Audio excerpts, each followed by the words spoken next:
Restons debout un instant pour prier. Maintenant, courbons la tête.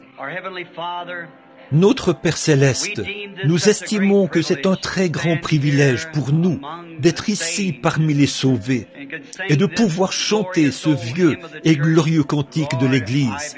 Seigneur, je crois. De voir que d'âge en âge, la foi de nos pères est toujours vivante dans le cœur de ses enfants. Et comme le cantique vient de nous le dire, nous sommes en chemin vers le pays de Canaan. Père, ce soir, nous prions pour que s'il y en a ici qui n'ont pas encore pris cette décision, qui n'en sont pas venus au point où ils peuvent simplement croire la parole, je prie que ce soir, ce soit le soir où ils prendront la décision finale d'accepter Christ comme leur sauveur, afin d'être remplis de son esprit. Nous te remercions pour ce groupe qu'on appelle les hommes d'affaires du plein évangile, pour leur prise de position en faveur de ce qui est juste. Nous sommes heureux de savoir qu'il y a dans notre pays des hommes dans le monde des affaires qui prennent le temps de te servir et de parler aux autres, qui dépensent leur argent et consacrent du temps le long du chemin afin d'aider les autres à devenir citoyens du royaume de Dieu. Nous te remercions pour nos frères ministres qui sont ici ce soir, ceux-là qui tiennent le flambeau pour montrer à ce monde enténébré qu'il y a un chemin qui mène à la gloire. Merci pour chaque membre de l'Église du Dieu vivant. Et pour tous ceux qui sont venus, Seigneur, les nouveaux venus, alors que nous nous proposons d'ouvrir la parole, nous te prions maintenant de la dispenser aux gens selon nos besoins. Et quand le service sera terminé ce soir, et que nous rentrerons à la maison, puisse-t-il y avoir de nouveaux-nés dans le royaume. Ou peut-être y a-t-il des gens ici ce soir, Seigneur, qui sont très malades et qui ont besoin de la touche du grand médecin. Puisse-t-il la recevoir ce soir? Accorde-le, Seigneur, et nous te donnerons humblement la louange, car c'est au nom de Jésus ton Fils que nous le demandons. Amen.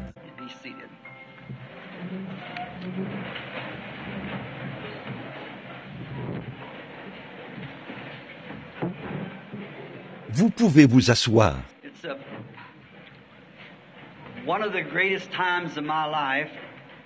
Ceci, c'est l'un des plus grands moments de ma vie, quand je me tiens devant des gens pour parler de la joie de ma vie, Jésus-Christ, de ce qu'il représente pour moi, et d'avoir ensuite le privilège de faire part de cette joie à quelqu'un d'autre qui n'a jamais eu cette joie. Je prêchais l'autre jour. Avant, j'étais un jeune prédicateur. Ça fait maintenant 33 ans que je suis dans le ministère. J'ai bénéficié de la réputation d'un jeune prédicateur. Mais maintenant, ce temps-là est révolu pour moi. Et maintenant, je deviens un vieux prédicateur. Mais chaque jour, comme le dit le cantique, il devient chaque jour plus doux encore que le jour précédent. Alors que je suis sur le point puisque j'ai franchi la moitié du chemin et que je regarde vers le coucher du soleil, Christ représente davantage pour moi, jour après jour. Et quand j'ai un privilège comme celui-ci, de me tenir devant les hommes d'affaires et les femmes de différentes communautés, et de leur parler de quelque chose qui compte plus pour eux que n'importe quoi au monde, c'est-à-dire la vie éternelle. Pour moi, il n'y a rien auquel je puisse penser qui soit plus grand que la vie éternelle. Quand on est jeune, on pense en tant que garçon, on joue à la toupie. Et en tant que petite fille, on découpe des poupées en papier. Après un certain temps, on cherche à avoir de l'instruction. Ensuite, on se demande qui épouser, la fille aux yeux bruns ou celle aux yeux bleus. Puis, il faut payer la maison. Il faut éduquer les enfants. Alors, où en est-on? Mais je suis si heureux qu'il y ait quelque chose de réel. Une fois que tout cela est terminé, alors vous arrivez à quelque chose qui compte plus que ces autres choses. En fait, ces choses-là comptent. Elles sont essentielles. Ça compte vraiment de savoir qui sera la mère de ou le père de nos enfants, ce qu'il en sera de notre foyer et tout, l'éducation des enfants. Mais même tout cela aura une fin. Ça passe, mais la vie éternelle, c'est la plus grande chose que je connaisse. Cela me donnait de la satisfaction quand j'étais un jeune garçon, cela me donne de la satisfaction maintenant, alors que je suis un homme d'âge mûr. Et je suis certain que quand les rideaux seront tirés autour de ma vie, je serai heureux d'aller rencontrer celui pour qui j'ai vécu. Maintenant, ceci s'adresse à frère Tony, le président de ce chapitre, ici. Je suis heureux d'être ici, dans la communion fraternelle, avec lui ce soir, et avec frère Carl Williams et d'autres cadres, ou d'autres représentants de ce chapitre. Et avec vous tous qui êtes venus nous visiter. Nous sommes heureux d'être ici. Une fois je prêchais, je crois que c'était à Little Rock, dans l'Arkansas, à l'auditorium Robinson Memorial. Et il y avait là un homme qui avait été guéri. Il avait marché avec des béquilles pendant plusieurs années. Il s'installait dans la rue pour vendre des crayons. Et il pouvait, tout déformer. Ses membres étaient paralysés. Il se déplaçait. Les gens avaient vraiment pitié de lui. Un soir, il est venu à la réunion. Il a obtenu une carte de prière. Il est venu dans la ligne de prière et il a été guéri. Et le lendemain, ses béquilles au dos, il marchait de long en large dans la rue pour rendre témoignage. J'essayais de prêcher et au bout d'un moment, il s'est levé et a dit, « Frère Branham, a-t-il dit, je suis un peu perdu. » Il a dit, « Quand je vous ai entendu prêcher, a-t-il dit, je me disais que vous étiez un Nazaréen. » C'est ce qu'il était. Puis il a dit, par la suite, j'ai vu qu'il y avait beaucoup de pentecôtistes dans l'auditoire, a-t-il dit, et quelqu'un a dit que vous étiez pentecôtiste. Puis, je vous ai entendu dire que vous étiez baptiste, ou que vous aviez été ordonné dans l'église baptiste. Il a dit, je suis vraiment confus. Quelle est votre appartenance? J'ai dit, c'est facile. Je suis un baptiste, nazaréen, pentecôtiste. Alors, c'est tout ça mis ensemble. Quand je me suis retrouvé parmi les pentecôtistes, il y a quelques années, c'était dû au fait que le Seigneur m'avait envoyé vers eux, quand il m'a donné le mandat de prier pour ces enfants malades. Et ma propre église dénominationnelle, que je fréquentais à cette époque, ne croyait pas beaucoup à la prière pour les malades, ou à la guérison divine. Cela leur était étranger. Ils m'ont dit que j'étais devenu un exalté. Eh bien, peut-être que je suis devenu un exalté. Je ne sais pas, mais je suis vraiment heureux, peu importe ce que je suis. Quelqu'un a dit que j'avais perdu la tête. J'ai dit, alors laissez-moi tranquille, parce que je suis plus heureux comme ça que comme j'étais avant. Alors je me sens bien comme ça, et c'est une joie ineffable. Mais quand je suis venu parmi les pentecôtistes, je pensais qu'il n'y en avait qu'un seul groupe.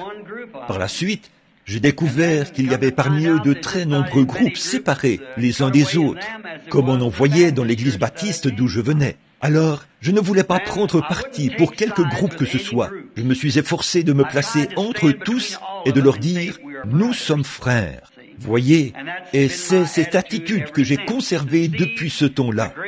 Voir la grande Église du Dieu vivant unie dans la foi, dans la prière et dans l'effort. Et alors, quand les hommes d'affaires du plein évangile ont mis sur pied leur organisme, car ils ne sont pas une organisation, ils sont un organisme, cela a permis d'accepter tous les groupes, et cela m'a donné une tribune, et ils m'ont pris sous leur aile.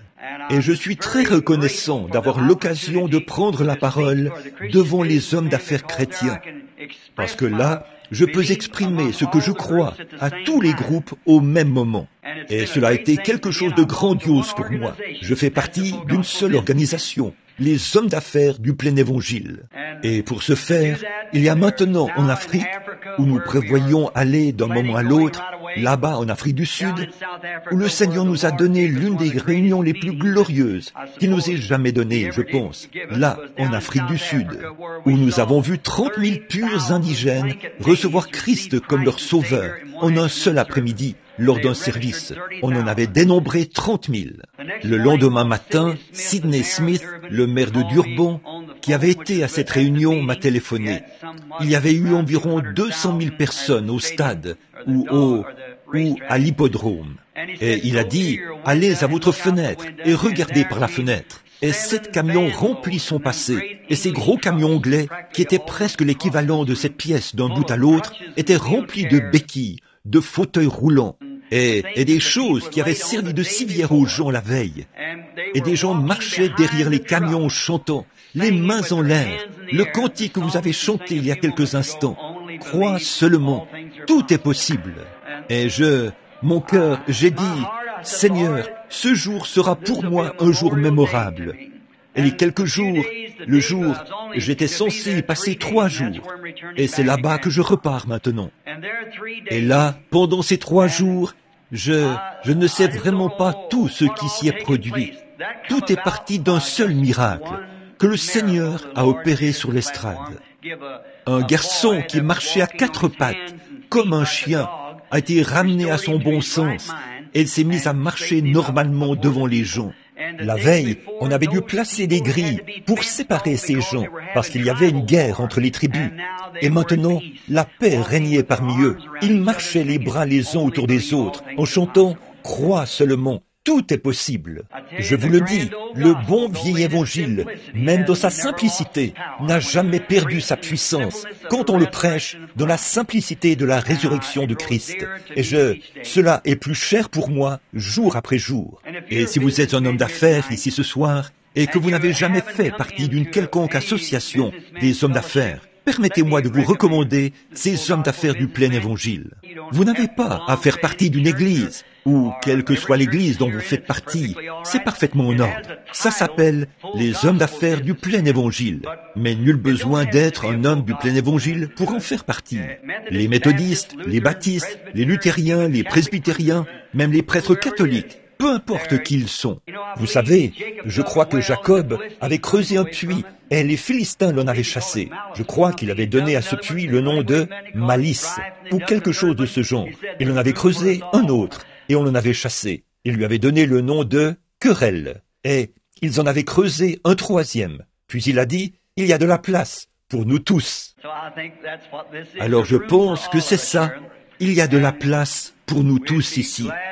Et nous serions heureux que vous qui êtes ici, dans la région de Tucson, veniez communier avec nous.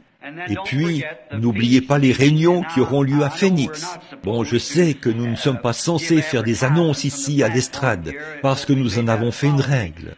Mais étant donné que tout cela concerne les hommes d'affaires du plein évangile, je suis censé prêcher et prier pour les malades 4 jours avant les réunions au Ramadan, en décembre prochain. En janvier, du 19 au 23, 4 jours.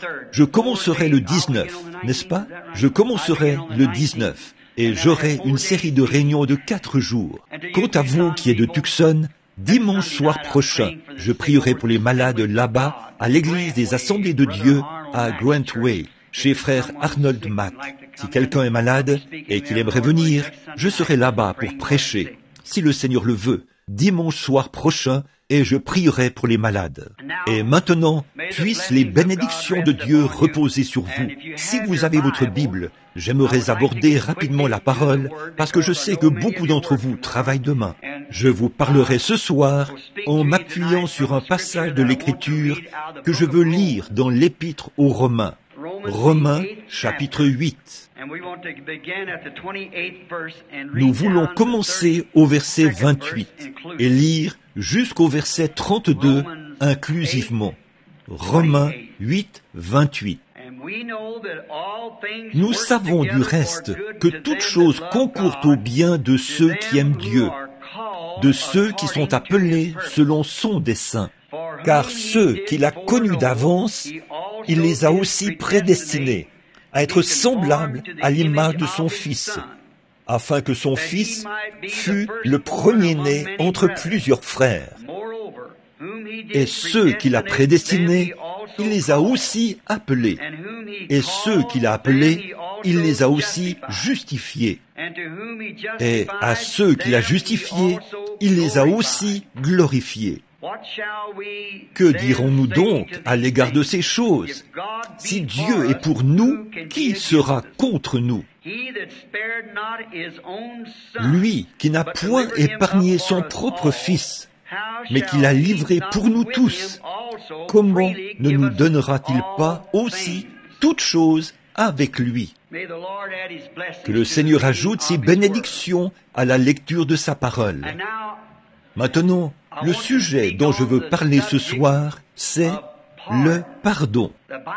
La Bible dit ici ce soir qu'il nous a donné toutes choses. Eh bien, nous ne pourrions certainement pas parler de toutes choses, mais nous prendrons une chose qu'il nous a donnée, en l'occurrence, le pardon. Et je pense que c'est un mot glorieux, être pardonné. Parce que nous sommes tous coupables de péché. Nous avons tous péché et sommes privés de la gloire de Dieu. Et Dieu, par son Fils, nous a pardonné cette culpabilité de nos iniquités et de nos péchés.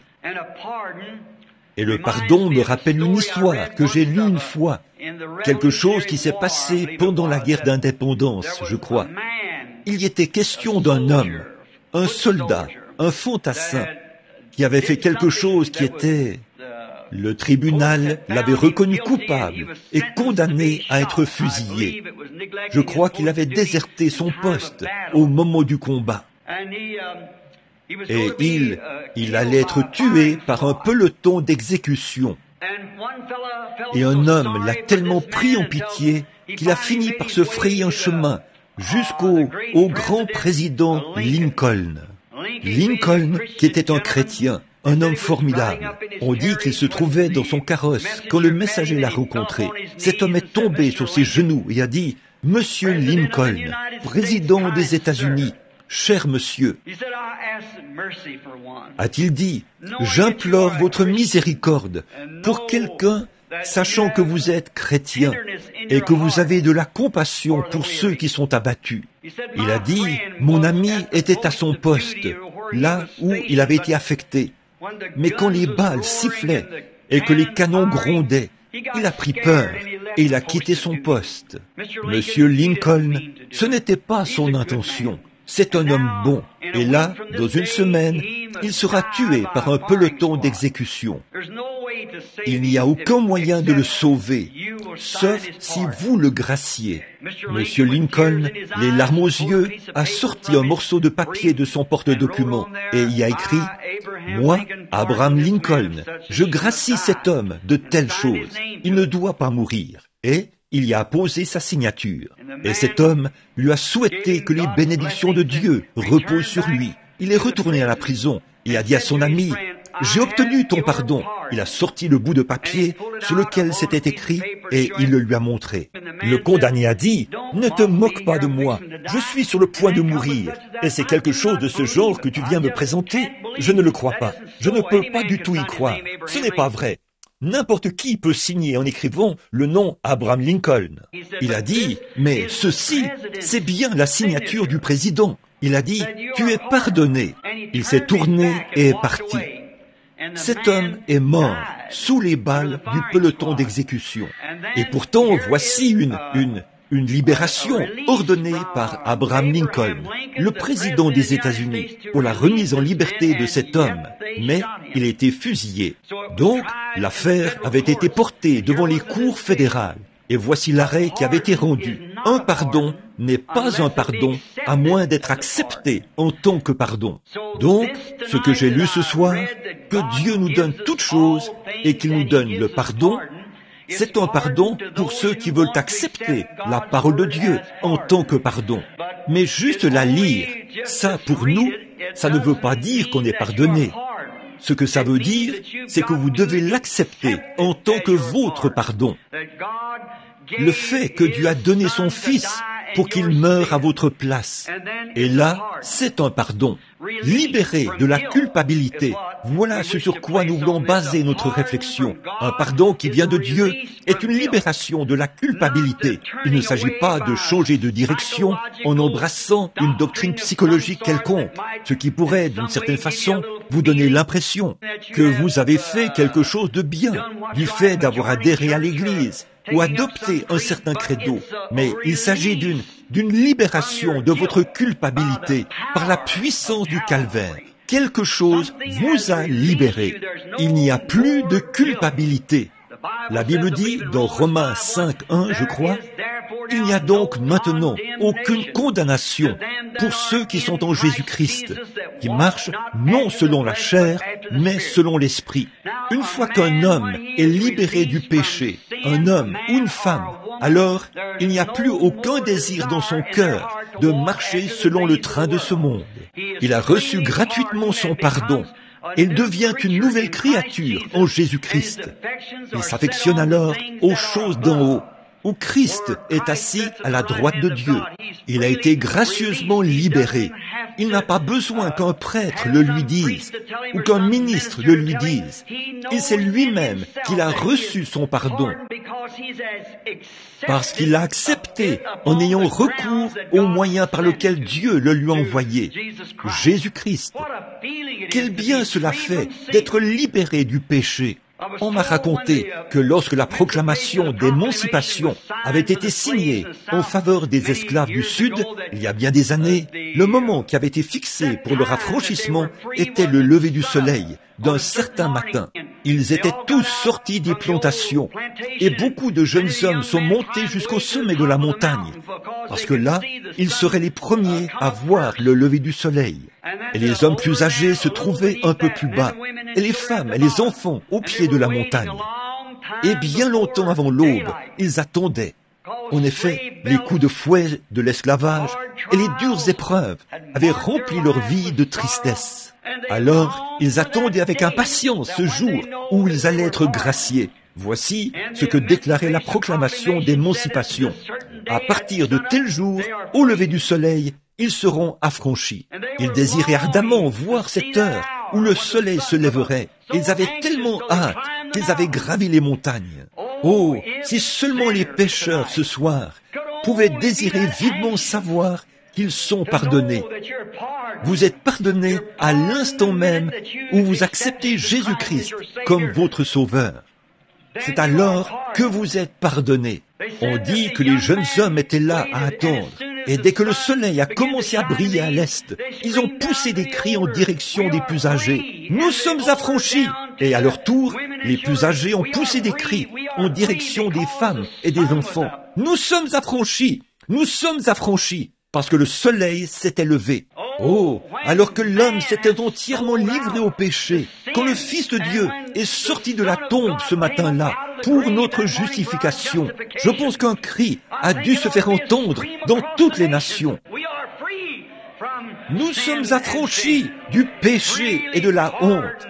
Nous avons reçu gratuitement son pardon par les liens du calvaire.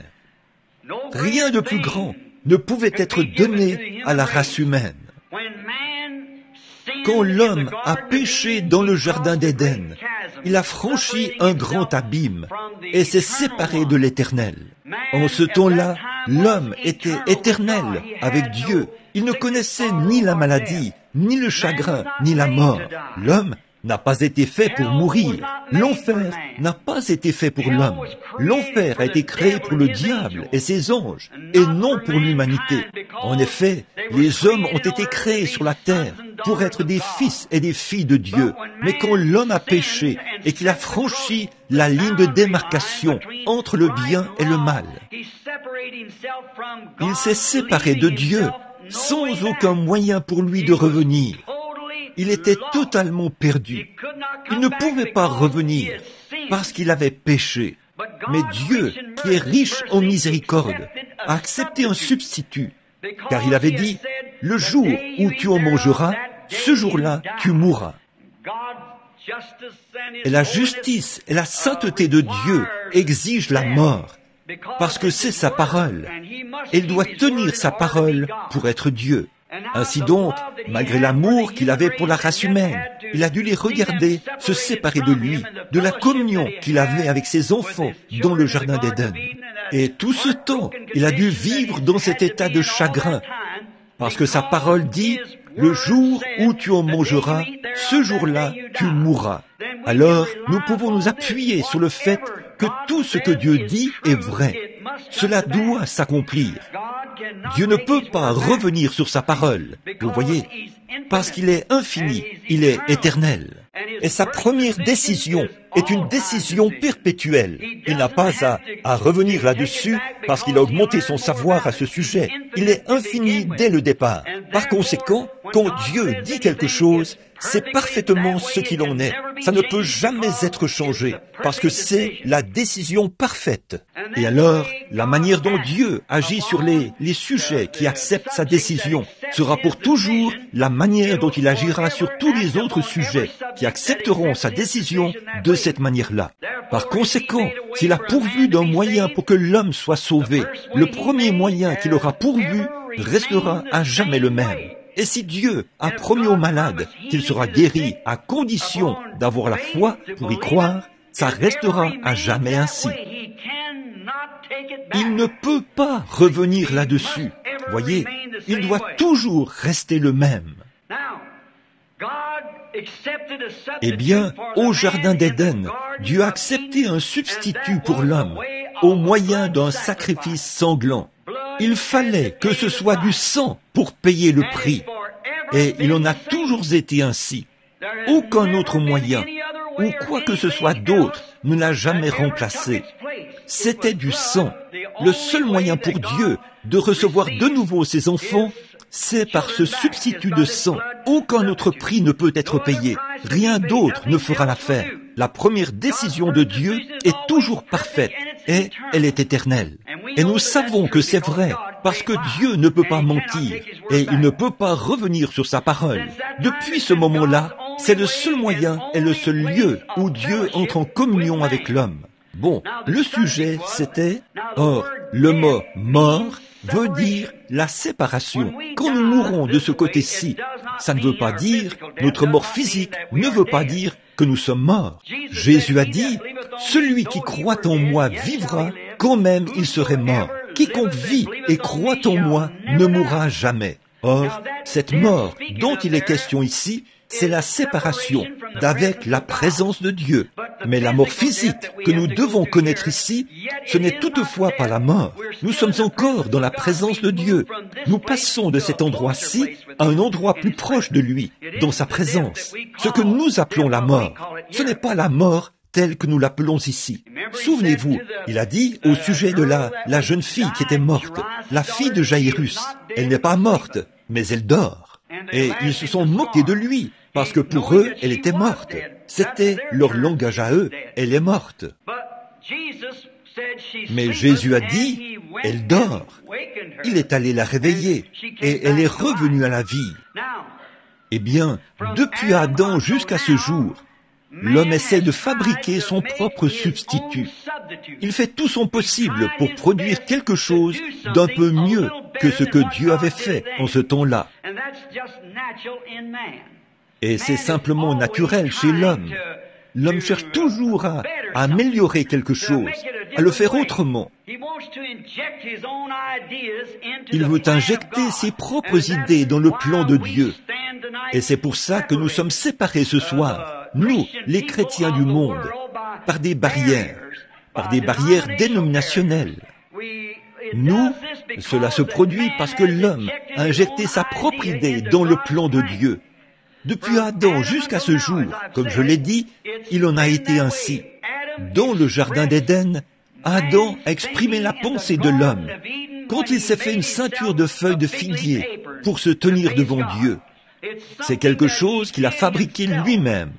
Et après les feuilles de figuier, il a essayé l'instruction, les tours, les villes, les idoles, la civilisation, la dénomination. Mais cela n'a rien changé à l'affaire. C'est uniquement sous le sang que Dieu accepte ces sujets. C'est tout. L'instruction a totalement échoué. Plus nous sommes instruits, plus nous nous éloignons les uns des autres. La dénomination a totalement échoué. Nous traçons des lignes de démarcation et nous dressons des barrières. Chacun essaye d'exalter sa dénomination par rapport à une autre. Et cela brise la communion fraternelle. Tout ce que la civilisation a produit, c'est la confusion. Les villes, les tours, et que sais-je encore, toutes ces choses ont échoué. Et le plan de Dieu demeure le même, sous le sang. Ce sang, c'est un sang qui doit être mis bien en vue dans le jardin, autrefois, ou plutôt à l'époque d'Israël, quand il fallait qu'Israël tue l'agneau et mette le sang sur le linteau et sur le montant de la porte. C'est ce que Dieu avait exigé. Et il fallait que ce signe soit là, peu importe ce qu'était la situation de chacun. Il se peut que ces hommes aient démontré qu'ils étaient des Israélites circoncis. Il se peut qu'ils aient déclaré « Nous croyons chaque parole que Jéhovah dit », mais ce n'est pas ça qui réglait le problème. Il leur fallait mettre ce signe en évidence. Le sang devait être présenté. C'est la même chose ce soir. Je crois que chaque chrétien doit mettre en évidence le sang de Jésus-Christ, qu'il a purifié des choses du monde, en dépit de tout. Or, en ce temps-là, il fallait que le signe soit appliqué sur la porte. Il fallait que ce soit appliqué là-dessus. Peu importe combien religieuse était la maisonnée, combien religieux étaient les occupants, combien ils avaient élevé leurs enfants dans la droiture, combien assidus ils étaient à l'église, combien ils avaient bien mis en évidence toutes les choses que Dieu avait dites. Il n'en demeurait pas moins qu'à cette dernière heure, où ils étaient entre la mort et la vie. Il fallait que le sang soit mis en évidence. Et le sang montrait qu'un substitut innocent avait été accepté à la place de l'adorateur. Et les composants chimiques du sang, le sang rouge était en soi le signe sur la porte, montrant que cette maison était en sécurité, qu'elle était sous le sang. Et ça, c'était un type. Maintenant, en ces derniers jours, nous arrivons une fois de plus à l'heure où Dieu délivrera son Église. Je crois cela. Et aussi sûr que ce sang devait servir de commémoration, il en est de même du signe. Il est exigé aujourd'hui. Alors, eh bien, on ne pourrait pas prendre les composants chimiques du sang du Seigneur Jésus et les appliquer sur la porte de chacun.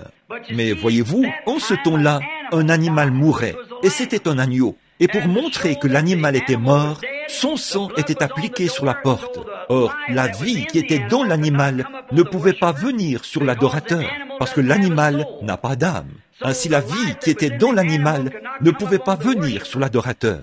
Mais aujourd'hui, le sang du propre Fils de Dieu a été versé au calvaire pour notre pardon et notre libération. Et la vie qui était dans ce sang, c'était Dieu lui-même. Et le Saint-Esprit revient sur son Église, sur son croyant. Et en ces derniers jours, c'est un signe qu'il passera par-dessus l'homme ou la femme qui a accepté la mort de Jésus-Christ comme son substitut. Et le Saint-Esprit rend témoignage. Vous pourriez dire, je l'ai accepté. Si vous vivez encore dans le monde, si vous continuez de vivre comme le monde, alors il n'y a aucune preuve que cette vie était pour vous, tant que cette preuve du Saint-Esprit n'a pas pénétré dans votre vie. Voici l'exigence de Dieu que tout homme ou toute femme doit avoir, cette preuve qui lui servira de signe en ce dernier jour, quand je verrai le sang. Jésus a dit, en vérité, je vous le dis, si un homme ne naît de nouveau, s'il ne naît d'eau et d'esprit, il n'entrera point dans le royaume. Par conséquent, cela a toujours été le programme de Dieu. Le sang, c'était du sang dans l'Ancien Testament. C'était le sang dans le Nouveau Testament. Dans l'Ancien Testament, c'était les composants chimiques, ce qui était un type de la vie à venir. Cela montrait qu'un substitut avait été offert, mais l'adorateur repartait avec la même mauvaise conscience qu'il avait au moment où il était entré pour offrir son agneau. Mais cette fois-ci, celui qui rend ce culte, étant une fois purifié du péché, n'en a plus aucune conscience. Cette chose-là est morte, c'est terminé, et vous êtes passé de la mort à la vie. Et vous êtes de nouveau vivant en Jésus-Christ, ayant en vous la vie éternelle. Et le Saint-Esprit demeure en vous, et il produit de nouveau la vie de Jésus-Christ. Car la Bible dit, dans Hébreux 13:8, il est le même, hier, aujourd'hui et éternellement. Dieu attend l'heure où il verra son Église arriver là, peu importe la dénomination, peu importe les credos, la couleur ou quoi que ce soit d'autre. Cette heure où son Église entière arrivera là où ils mettront en évidence le signe de la mort de Jésus-Christ. Encore un peu de temps, a-t-il dit, et le monde ne me verra plus. Mais vous me verrez, parce que je vis. Vous vivez aussi. Je serai avec vous, et même en vous, jusqu'à la fin du monde. Jésus-Christ, le même hier, aujourd'hui et éternellement. Je rencontre parfois des chrétiens qui prétendent être de saints hommes et de saintes femmes de Dieu. Ils ont honte de rendre témoignage. Ils ont honte de dire Amen.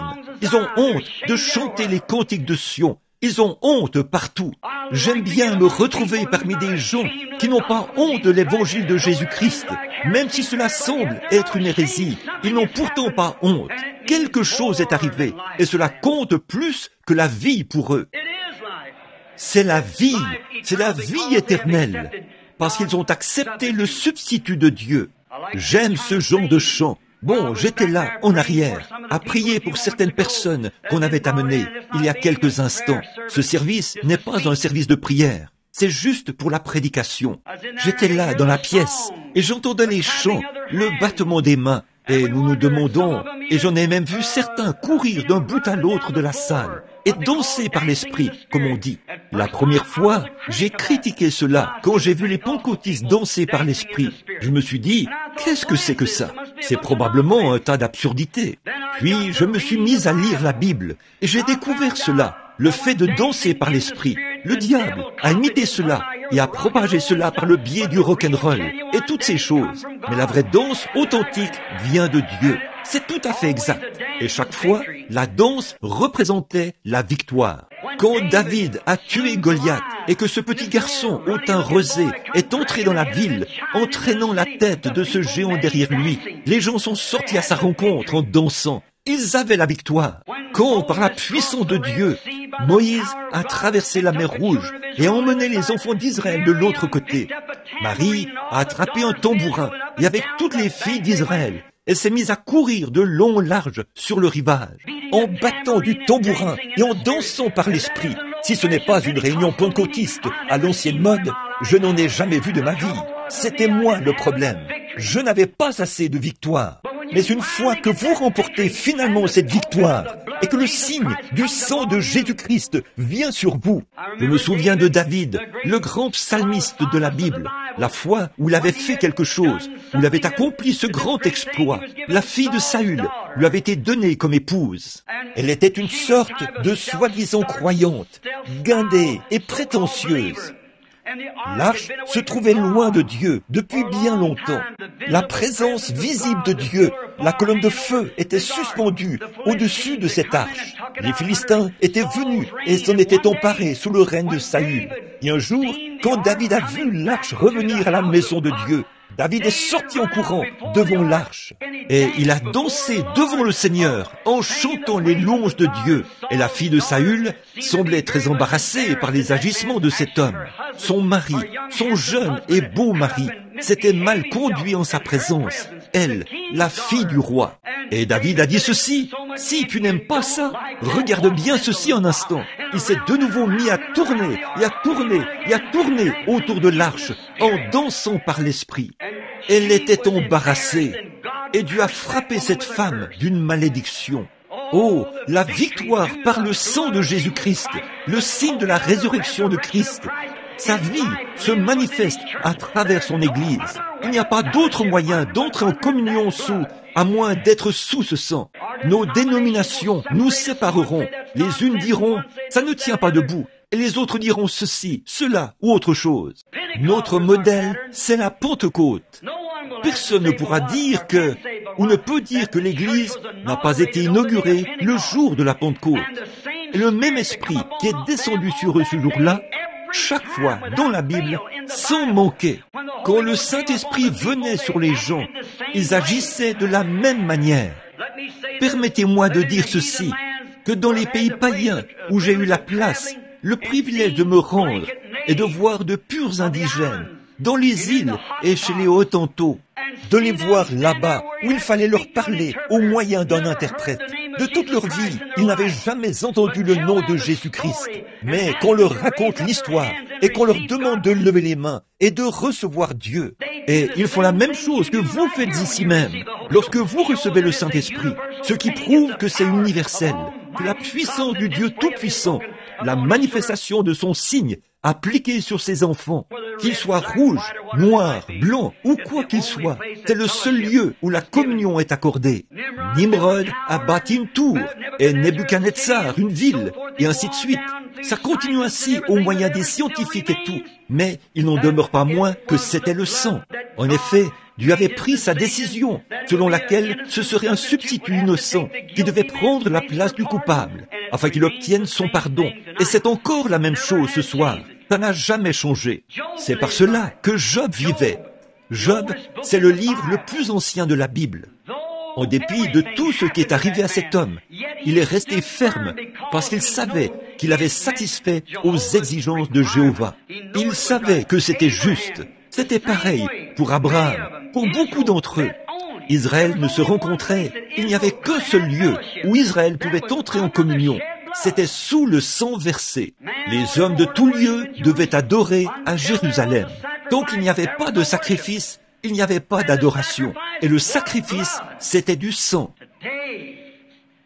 Aujourd'hui, malgré le niveau très élevé d'instruction que la nation semble avoir acquis, et le niveau très élevé de culture qu'elle semble avoir, et toutes nos recherches scientifiques pour fissionner un atome, et que sais-je encore, envoyer une fusée sur la Lune, ou envoyer un satellite, ou quoi que ce soit d'autre, toutes nos recherches scientifiques, toutes nos dénominations, toute notre instruction, toutes nos écoles n'ont fait que nous éloigner encore plus de Dieu que nous l'étions au commencement.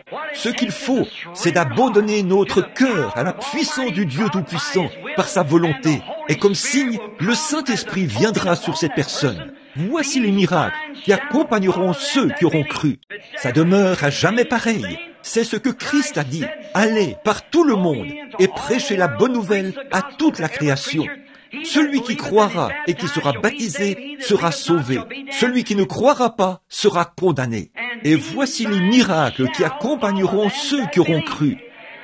C'est la manifestation du Saint-Esprit qui montre que Dieu a agréé l'adorateur. Car l'Esprit et la vie qui étaient en Christ viennent sur l'adorateur. Pouvez-vous imaginer un juif d'autrefois, sous le sang versé? Le voici qui avance sur la route. C'est le jour de l'expiation. Il est en chemin pour aller offrir un sacrifice. Il a un beau taureau bien gras.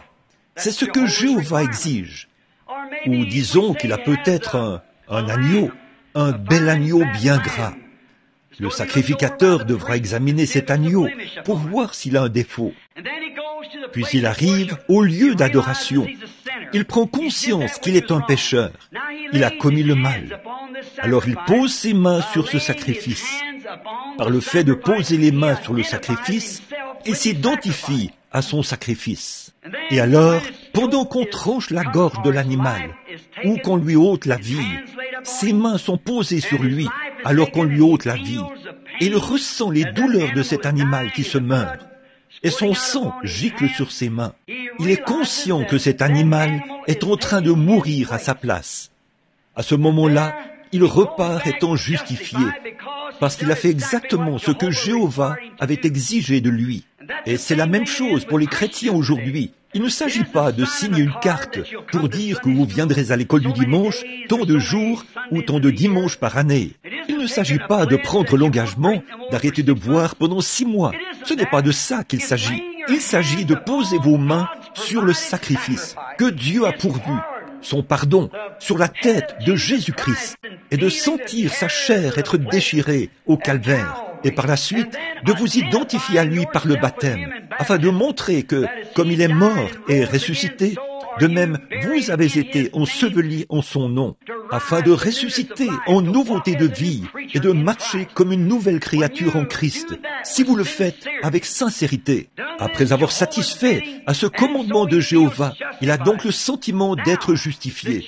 Or, le Juif pouvait être justifié parce qu'il avait fait ce que Jéhovah lui avait dit de faire. Finalement, c'était vrai. C'est ce que Jéhovah avait fait. C'est ce qu'il exigeait. Mais finalement, c'était devenu une tradition familiale. Une fois le jour de l'expiation arrivé, peut-être que ce juif commettait le mal. Il se disait, eh bien, je crois que c'est le jour des expiations. Je ferais mieux d'y amener mon agneau. Vous voyez, c'était devenu une tradition familiale. Ils n'y allaient pas avec sincérité. Ils observaient cela simplement parce que les autres familles le faisaient aussi. C'est tout simplement ce que nous devrions faire. Comme toutes les familles le font, nous devrions le faire aussi. Et c'est exactement là que notre christianisme en est arrivé. C'est exactement là que nos mouvements pentecôtistes sont en train de se diriger. C'est une tradition familiale. Voyez, nous ne nous identifions pas à notre sacrifice. Nous ne montrons pas que nous sommes morts avec notre sacrifice. Nous disons, oh, nous sommes chrétiens parce que je suis allé adhérer à l'église. Adhérer à une église, c'est bien, mais tant que vous ne vous êtes pas identifié, tant que vous ne posez pas les mains sur lui, et que vous et lui devenez un, au point où l'Esprit de Christ est en vous, et vous en Christ, au point où vous devenez un fils et une fille de Dieu. Là, il semble qu'il n'y a pas la sincérité que l'on devrait avoir. Ça devient un rituel. C'est exactement la même chose que maintenant. Devenir chrétien n'est qu'un rituel pour les gens. Il y a quelque temps, j'ai demandé à une jeune femme dans la ligne de prière, « Êtes-vous chrétienne ?» Elle a dit, « Eh bien, sachez que je suis une Américaine. » Comme si ça avait quelque chose à voir avec ça. Un Américain, c'est formidable d'être un Américain, mais ça ne veut pas dire que vous êtes chrétien. Il vous faut naître de nouveau. À une autre femme, j'ai demandé, « Êtes-vous chrétienne ?» Eh bien, elle était tellement contrariée qu'elle a dit, « Sachez que je fais brûler un cierge tous les soirs. » Comme si ça avait quelque chose à voir avec ça. Il vous faut vous identifier à Christ, et sa vie doit se manifester en vous. C'est là que vous êtes identifié à Christ. Quand Christ vit en vous, il ne s'agit pas d'un rituel, il ne s'agit pas d'être membre d'église. Tout ça, c'est bien. Mais voyez-vous, la vraie sincérité, quand c'est le moment des services de guérison, vous remarquerez que lors du discernement, dans la ligne de prière, c'est toujours « dis aux gens de se repentir ». Voyez, voilà, c'est au point où nos prières sont devenues une tradition. Nous nous agenouillons le soir et disons « Seigneur, bénis un tel, et bénis un tel, et fais ceci, et aide Jean à faire ceci. » Vous faites de Dieu une mascotte, ou vous faites de lui une sorte de garçon de course. Dieu, fais ceci, et tu feras ceci, et tu feras ceci. Ce n'est pas comme ça que Jésus nous a dit de prier. Il a dit de prier comme ceci. Notre Père qui es aux cieux, que ton nom soit sanctifié, que ton règne vienne, que ta volonté soit faite sur la terre comme au ciel. Mais nous essayons de donner des ordres à Dieu, de lui dire ce qu'il doit faire pour nous. Et c'est pour ça que l'Église se refroidit. Voilà pourquoi le grand réveil qui vient de se produire dans le pays a fait entrer des millions de gens dans l'Église. C'est ça. Ils en sont au point où ils utilisent ces expériences et tout comme une tradition. Au lieu d'avoir une tristesse selon Dieu et de laisser le Saint-Esprit faire en vous l'œuvre de sa fonction et créer en vous une nouvelle vie et vous donner tellement faim d'aller à l'Église que vous ne pouvez pas rester loin de l'Église. Alors, voilà ce qu'il en est. Il ne s'agit pas de signer des billets ou d'adhérer et tout. Il s'agit d'avoir en vous la vie de Christ qui vous donne l'ardent désir d'y aller. Il y a quelque chose en vous qui vous pousse à y aller. Comme je le disais, un jeune homme hier, lors d'une conversation, d'un petit entretien, j'ai dit, j'avais l'habitude de passer près d'une petite source quand j'étais garde-chasse dans l'Indiana. Et il y avait, c'est de tout temps la source la plus heureuse que j'ai vue de ma vie. Il y a de magnifiques sources bouillonnantes dans l'Indiana qui font jaillir leur belle eau froide, leur eau calcaire. Un jour, je me suis assis près de la source pour lui parler, tout comme l'aurait fait Moïse devant le buisson ardent, afin de lui parler, je suppose. Et j'ai dit, petite source, qu'est-ce qui te rend si heureuse que tu bouillonnes tout le temps? Quand je viens ici en hiver, tu bouillonnes. Quand je viens au printemps, en automne, en été, peu importe le moment, tu bouillonnes. Est-ce peut-être parce que tu es très heureuse de voir les lapins venir boire de ton eau? Eh bien, si elle pouvait parler, elle dirait, non, Ce n'est pas ça. Je lui dirais, eh bien, c'est peut-être parce que les cerfs viennent boire de ton eau. Elle dirait, non, ce n'est pas ça. Je lui dirais, bon, eh bien, c'est peut-être parce que je viens de temps en temps boire de ton eau. Non, ce n'est pas ça. Je suis heureuse qu'ils viennent tous s'abreuver. Mais ce n'est pas pour ça que je bouillonne tout le temps. Eh bien, qu'est-ce qui te fait bouillonner ainsi? Qu'est-ce qui te rend si heureuse? Qui te fait jaillir tout le temps? Si elle pouvait parler, elle dirait, ce n'est pas moi, c'est quelque chose derrière moi, ça me stimule. C'est pareil pour une expérience chrétienne. Ce n'est pas quelque chose que vous essayez de fabriquer, c'est quelque chose derrière vous, cela œuvre en vous, c'est la vie éternelle qui agit, qui jaillit. Comme il l'a dit à la femme au puits, ce seront des sources d'eau qui jailliront jusque dans la vie éternelle. C'est quelque chose qui est à l'intérieur de l'adorateur. Quand il s'est identifié à Christ, parce qu'il sait qu'il est vivant. Mais nous ne voulons pas que ça devienne une tradition. Quand Israël est arrivé au point où, par leur sacrifice, ils ont fait des commandements de Dieu une tradition, alors le puissant prophète Ésaïe leur a été envoyé par Dieu avec l'Ainsi dit le Seigneur. Quelque part, d'une manière ou d'une autre, Dieu peut toujours mettre la main sur un homme, quelque part, à un endroit, qui n'a pas peur de mettre la chose à nu. C'est vrai. Ésaïe s'est levé. Vous pouvez le lire dans Ésaïe 1. Je l'ai noté ici. Ésaïe leur a parlé. Il a dit, « Les sacrifices que Jéhovah a exigés de vous me puent au nez. Je les ai en horreur. La graisse des béliers et des génisses, et ainsi de suite. » Dieu les avait en horreur. La chose même qu'il leur avait ordonné de faire. Comme ils en ont fait un rituel, alors Dieu a eu cela en horreur. Parce qu'ils en ont fait un rituel. Et nous pouvons faire de la parole de Dieu la même chose. C'est vrai. Quand nous l'approchons comme une tradition, comme un rituel, nous devons l'approcher en sachant que c'est l'Ainsi dit le Seigneur. Si Dieu l'a promis, Dieu tiendra sa promesse. Il est plus grand que sa promesse. Il l'a toujours été. Il est capable, comme l'a dit Abraham, d'accomplir ce qu'il a promis de faire. Il est toujours capable de le faire, de tenir sa parole. Donc, Ésaïe leur a parlé. Il a dit que tout ce qu'il faisait jusque-là, il le faisait sans sincérité. Il le faisait juste parce que tous les autres le faisaient.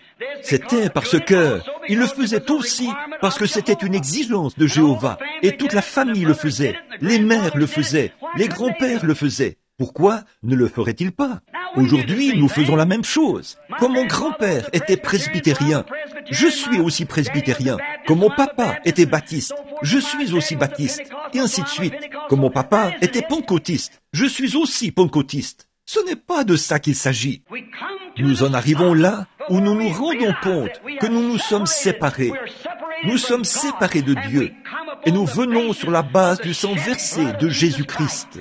C'est sous ce sang que les méthodistes, les baptistes, les luthériens, les presbytériens, les pentecôtistes peuvent tous se rencontrer et avoir un point commun, peu importe leur tradition ou leur rituel. Ils peuvent s'y rencontrer sous une chose qu'ils ont en commun, c'est-à-dire le sang de Jésus-Christ. Quand l'Église reviendra là, loin de ses rituels, qu'elle reviendra au plan originel de Dieu, où les hommes naissent dans le royaume de Dieu, et non pas qu'ils adhèrent à l'Église. C'est à ce moment-là que la communion fraternelle régnera partout, et l'Esprit du Seigneur couvrira la terre, comme les eaux couvrent la mer. Quand on en arrivera là où les hommes oublieront leurs divergences et se rassembleront dans la communion fraternelle sous le sang, nous ne pouvons pas tous venir sur la base de la tradition baptiste ou de la tradition presbytérienne ou sur la base de la tradition méthodiste ou de la tradition pentecôtiste, mais nous pouvons tous nous rencontrer et communier sous le sang de Jésus-Christ, parce que c'est le plan originel de Dieu. C'est vrai. Amen. Voilà le pardon. Un méthodiste peut regarder un baptiste et tourner la tête de côté. Pareil pour un baptiste qui regarde un pentecôtiste et un pentecôtiste qui regarde un baptiste sur la base de leur tradition. Mais quand ils se rencontrent sous la croix où le sang de Jésus-Christ purifie tous les hommes du péché, il est une nouvelle créature en Jésus-Christ. C'est un frère, peu importe la marque qu'il porte, c'est un frère. En effet, voilà le terrain sur lequel nous pouvons tous nous rencontrer. Voilà la manière de Dieu de le faire. Ces autres choses sont des credos faits de main d'homme que l'on a injectés dans ceci. Mais le plan originel de Dieu pour le pardon, c'est d'être sous le sang de Jésus-Christ. Voilà le plan de Dieu pour le faire. Oui, face aux traditions de cette époque-là, le grand prophète s'est écrié et a dit « Vos traditions sont impuissantes, elles me répugnent, n'ayez aucune foi en elles. » Les gens offraient ces offrandes sans même avoir foi en ce qu'ils faisaient. Maintenant, posons-nous simplement la question, n'est-ce pas semblable à aujourd'hui? Ça nous coûte terriblement de dire ça, mais nous devons regarder les choses en face à un moment donné. Il y a quelque chose qui cloche quelque part. Eh bien, cette Église devrait être beaucoup plus avancée qu'elle ne l'est maintenant. Jésus attend que son Église soit prête. Son épouse s'est préparée. Nous avons le potentiel. Le Saint-Esprit est ici. Dieu est ici, avec la puissance de guérir les malades, la puissance de faire toutes les choses que Christ a faites. J'ai personnellement vu le Saint-Esprit le démontrer. Donc, le potentiel est là. Ce que Dieu attend de nous, c'est que nous abandonnions nos traditions et que nous revenions sous le sang de son Fils, Jésus-Christ, pour devenir l'Église du Dieu vivant. Les méthodistes, les baptistes, les luthériens, les presbytériens, et que sais-je encore. Que celui qui veut vienne prendre des eaux de la vie gratuitement. Je le crois de tout mon être. Nous, Dieu a envoyé le Saint-Esprit pour faire cela.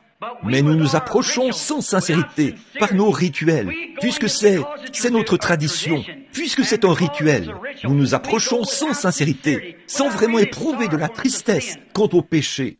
Je l'ai remarqué l'autre soir, lors de cette réunion très populaire de l'un de nos frères bien connus en Californie. Et à cette réunion, lorsque les gens s'avançaient, j'ai remarqué quelque chose parmi les jeunes, les adolescents.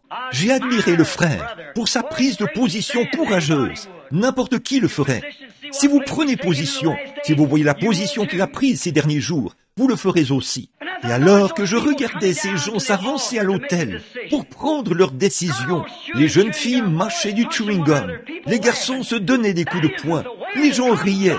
Ce n'est pas ça, être rempli de tristesse selon Dieu. Vous devez vous approcher avec conviction. Oh Dieu, envoie-nous un réveil pentecôtiste à l'ancienne mode, un réveil du Saint-Esprit qui mettra à nu le péché et amènera les hommes et les femmes à se sentir repris dans leur conscience. Il ne s'agit pas de dire « je vais retourner à l'église et renouveler mon engagement à la communion fraternelle. Je vais signer une carte. » C'est très bien, mais si vous devenez membre des francs-maçons, des Odd Fellows et tout le reste, vous aurez les mêmes résultats. Mais quand vous vous approchez au moyen de l'expiation de Dieu, qui procure le pardon par le sang de Jésus-Christ, vous devez être sincère avec vous-même.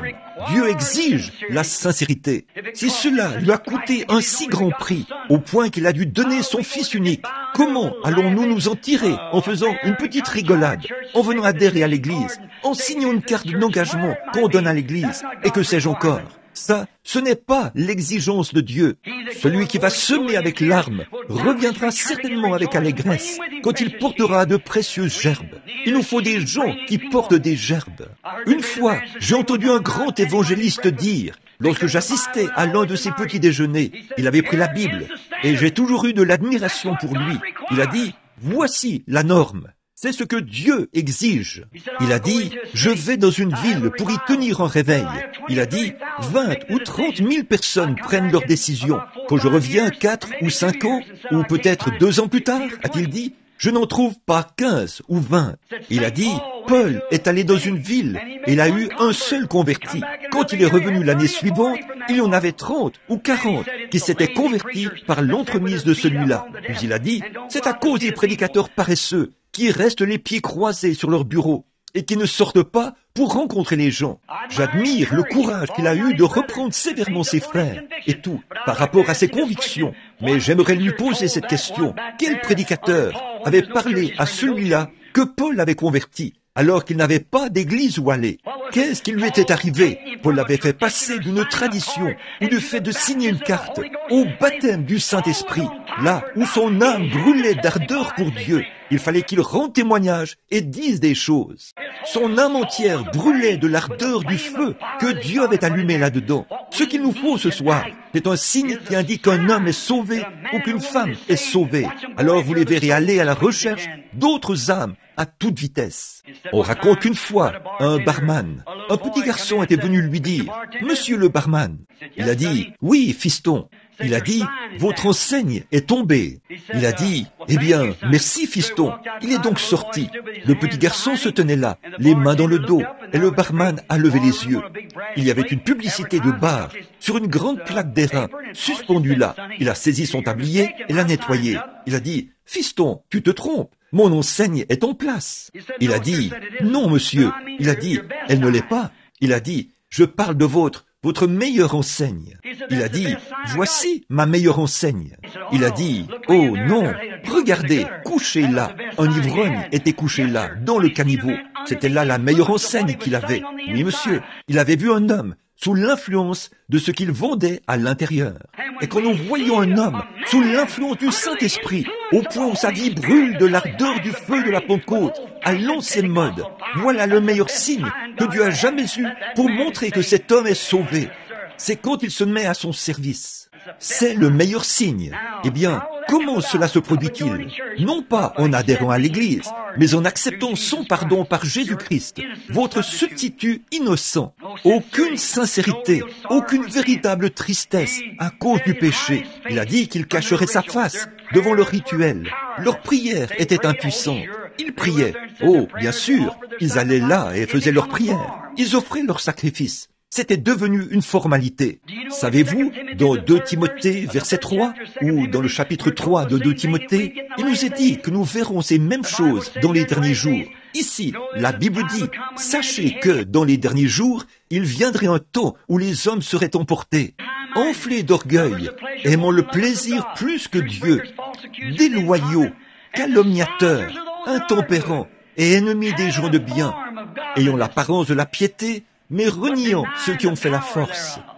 Éloigne-toi de ces hommes-là. Il en est parmi eux qui vont de maison en maison et qui captivent des femmes d'un esprit faible et borné, agités par des passions de toute espèce, apprenant toujours, et ne pouvons jamais arriver à la connaissance de la vérité. Maintenant, si la Bible prédit que l'heure viendra où l'Église embrassera la même tradition qui avait cours là-bas, leur rituel, voici qu'elle est de nouveau devenue une religion traditionnelle, impuissante. Oh, dit-on, c'étaient des communistes. Non, ils ne l'étaient pas. Ayant l'apparence de la piété, ils vont à l'église, ils adhèrent à l'église, ils essayent d'en mettre plein la vue quand ils vont à l'église et tout. Puis, ils repartent de là et mènent une vie contraire. Il n'y a pas de feu dans leur âme, rien du tout. Ils ne s'intéressent à personne d'autre. Tous les autres peuvent mourir et disparaître s'ils le désirent. Nous avons le sentiment d'être sauvés. Les autres, ça nous est égal. Ça, ce n'est pas le vrai christianisme. Le christianisme, c'est d'aller à la recherche des perdus, d'aller chercher ce frère, de faire quelque chose à ce sujet. Pourrons-nous rester les bras croisés, même si nous prétendons être sauvés, et regarder des hommes et des femmes qui se meurent partout? Voir les rues remplies de femmes qui fréquentent l'église en short, le visage maquillé, se promener dans la rue, la cigarette à la main, le visage peinturluré. On dirait des renards ou des loups ou quelque chose de ce genre. Et des hommes qui se promènent dans la rue, qui adhèrent à des églises et des choses de ce genre. Et on appelle ça le christianisme et on ne dit rien. Qu'aurait fait Saint Paul s'il se promenait dans Tucson? Eh bien, je pense qu'on le jetterait en prison avant demain matin. C'est vrai. Pourquoi? Son âme brûlerait d'ardeur pour Dieu, au point où il ne pourrait pas s'empêcher de le faire. Certainement. Mais nous adhérons à l'Église. Vous voyez, nos traditions sont devenues quelque chose qui sont mauvais devant Dieu. Ce qu'il nous faut aujourd'hui, c'est qu'un prophète entre en scène avec l'Ainsi dit le Seigneur pour mettre toutes ces choses à nu et dire qu'elles sont devenues quelque chose qui sont mauvais. Nos dénominations ont pris de l'expansion. Nos églises sont grandes et elles sont plus belles que jamais. Nous serions bien mieux avec une poêle en fer blanc, debout dans la ruelle, avec une guitare et battre du tambour là-dehors, ou autre chose, avec le vrai feu de la Pentecôte qui brûle dans nos âmes, plutôt que de nous asseoir sur les grands bancs où nous sommes assis aujourd'hui, en train de mourir. Le monde se meurt sous nos pieds. Oui, monsieur. Dieu a un pardon, et ce pardon ne s'obtient que par Jésus-Christ. L'instruction, les traditions, les dénominations, la science, rien ne pourra jamais remplacer cela. C'est sous ce sang. C'est sous la tradition, pas sous la tradition, mais sous le sang de Jésus-Christ. La voie que Dieu a pourvue pour les pécheurs, c'est le seul moyen par lequel nous pouvons nous rencontrer. Je vous le dis, prenez un méthodiste, prenez un baptiste, un presbytérien et un luthérien et un pentecôtiste, et que chacun vienne sous ce sang. Ils seront frères. Il n'y aura plus de dispute parmi eux. Non, monsieur, ils seront frères. Ils verront tout de la même manière.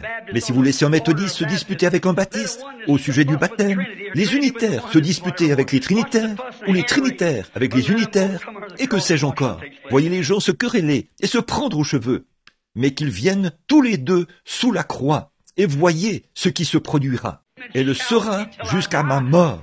Alors, dans un chant plus noble, plus doux, je chanterai la puissance de ton salut, quand dans la tombe, le murmure de ces pauvres lèvres balbutiantes. Ce seras-tu. Je rends témoignage ce soir que le sang de Jésus-Christ fait d'un méthodiste, un baptiste, un luthérien, un presbytérien, ou que sais-je encore, mon frère. Oui, monsieur, il y a quelque chose en lui, parce que son esprit est celui d'un frère. Il n'est pas un querelleur, et tout. Il est un frère en Christ. Il croit chaque parole qui se trouve dans cette Bible. Comment le Saint-Esprit, qui a écrit la Bible, peut-il renier cela? Comment le Saint-Esprit peut-il être dans un homme et dire « Oh, ça, c'était seulement pour les disciples ». Jésus a dit que celui qui veut, Pierre a dit « La promesse est pour vous, pour vos enfants, pour ceux qui sont au loin, en aussi grand nombre que le Seigneur notre Dieu les appellera. » Le Saint-Esprit était pour tous ceux que Dieu a appelés. Ici, il a dit « Ceux qu'il a prédestinés, il les a connus d'avance. Il les a établis et ils ont accepté. Nul ne peut venir à moi, a dit Jésus, si le Père ne l'attire, et tous ceux que le Père m'a donnés viendront à moi. Venons-nous par une émotion fabriquée? Venons-nous pour adhérer à l'Église? Venons-nous parce que nous ne voulons pas aller en enfer? Ou venons-nous parce que nous aimons Dieu, qui a donné son Fils unique, afin que quiconque croit en lui ait la vie éternelle? Venons-nous parce que c'est un sacrifice d'amour que Dieu nous a donné, afin que nous manifestions cela? Dieu est une religion impuissante. La religion n'a aucune puissance. Alors, que doit-il faire aujourd'hui? Il est chaque fois dans la Bible que Dieu, en dehors de ce côté-ci de la Bible, chaque fois qu'il y a eu une réforme ou un réveil, cela a été confirmé par de grands miracles et de grandes puissances. Quand Luther est venu sur la scène, quand Wesley est venu sur la scène, quand tous les réformateurs, Sankey, Finney, Knox, Calvin, quels qu'ils soient, là où ils allaient, la puissance était manifestée. Là où Dieu se trouve, il est surnaturel. Là où Dieu se manifeste, il doit y avoir du surnaturel. Regardez à cette époque-là, quand des pharisiens sont venus à Jésus et ont parlé de gentillesse et de douceur. Qui était plus doux que le bon vieux sacrificateur? Qui était plus grand que leur sacrificateur? Il vient vous voir à votre naissance. S'il y a une dispute dans le voisinage, il vient et il règle la question. Il est toujours quelqu'un qui procure la paix. C'est un homme plein d'amour. Vous savez qu'il l'est. Quand vous avez des ennuis, vous pouvez aller vers lui et il vous aidera. Vous parlez d'un homme bon. Alors, venons-en à ce Jésus de Nazareth. Quant à ce sacrificateur, nous savons qui était son père, le père de son père et le père de son père. Nous avons ici une école où on peut l'identifier. Qui est ce Jésus de Nazareth? De quelle école sort-il? À quelle organisation appartient-il? Qu'est-ce qu'il fait à part toujours créer des disputes? Que dit-il de votre bon vieux sacrificateur? Il est du diable, a dit Jésus. Vous êtes leur, vous avez pour père le diable, et vous ferez ses œuvres. Pouvez-vous imaginer cela? Il est allé dans le temple, à regarder les gens avec colère, à renverser les sacrifices que Jéhovah exige. Et c'est écrié, il est écrit, la maison de mon père est une maison de prière, et vous en avez fait une caverne de voleurs. Que ferait-il aujourd'hui s'il venait dans nos églises modernes? D'autres tables seraient renversées, d'autres bancs seraient renversés, car il les mettrait en pièces. C'est vrai, ce serait la même chose. Ne voyez-vous pas? Jésus est très scripturaire. Il était la parole. Il n'avait pas besoin d'écrire quoi que ce soit. Il était la parole. Il était la parole vivante. Et les gens ne reconnaissent pas cela. Et aujourd'hui, comment un homme peut-il, selon le principe que Jésus a promis ces signes au monde entier, et cette bénédiction au monde entier, et que le Saint-Esprit viendra exactement comme il l'a fait au début, sur tous ceux que Dieu appellerait. Comment un homme peut-il prétendre être chrétien et nier cette parole, puis dire qu'il a en lui le Saint-Esprit? Le Saint-Esprit ponctuera chaque parole de Dieu d'un « Amen ». C'est tout à fait vrai. Oh frères, nos systèmes d'éducation nous en ont éloignés et nos dénominations nous ont séparés les uns des autres et de Christ. Mais quoi? Elles continueront de faire cela. Et si vous prenez un substitut ou quoi que ce soit d'autre, ce n'est rien d'autre que des feuilles de figuier, encore une fois. Dieu rejette cela. Mais quand l'Église vient sous le sang de Jésus-Christ, avec le signe du Saint-Esprit sur les gens, alors vous verrez de nouveau la communion entre les frères. Vous verrez une Église remplie de puissance. Vous le verrez. Dieu est une religion impuissante. Il faut qu'il y ait de la puissance. Certainement, c'est la puissance qui sauve l'homme du péché. C'est la puissance qui peut accomplir des signes, des prodiges et des miracles, comme Jésus-Christ l'a promis. À l'époque, les gens se sont dirigés droit vers la parole de Dieu. Ils y ont cru. Ils ont touché la cible. Dirigez-vous de la même manière, droit vers la parole de Dieu. Vous toucherez de nouveau la cible. Certainement, parce qu'il est le même hier, aujourd'hui et éternellement. Dieu n'aime pas une religion impuissante. Dieu ne veut pas de ça. Dieu veut agir. Dieu veut montrer qu'il est vivant. Notre espérance même, c'est la résurrection. Pas vrai? Notre espérance de vie, c'est la résurrection de Jésus-Christ. Vous voyez, Dieu veut agir dans son Église. Jésus a dit, « Je serai toujours avec vous, même jusqu'à la fin du monde. Les œuvres que je fais, vous les ferez aussi. » Jean 12, 14. Vous ferez aussi les œuvres que je fais. Vous en ferez même plus, car je m'en vais au Père. Maintenant, l'Église essaye de nier cela. Elle cherche le moyen d'avoir plus de membres, d'être plus populaire. Maintenant, je veux vous demander quelque chose. Dieu cherche à agir dans son Église, et l'Église essaie d'agir par le credo.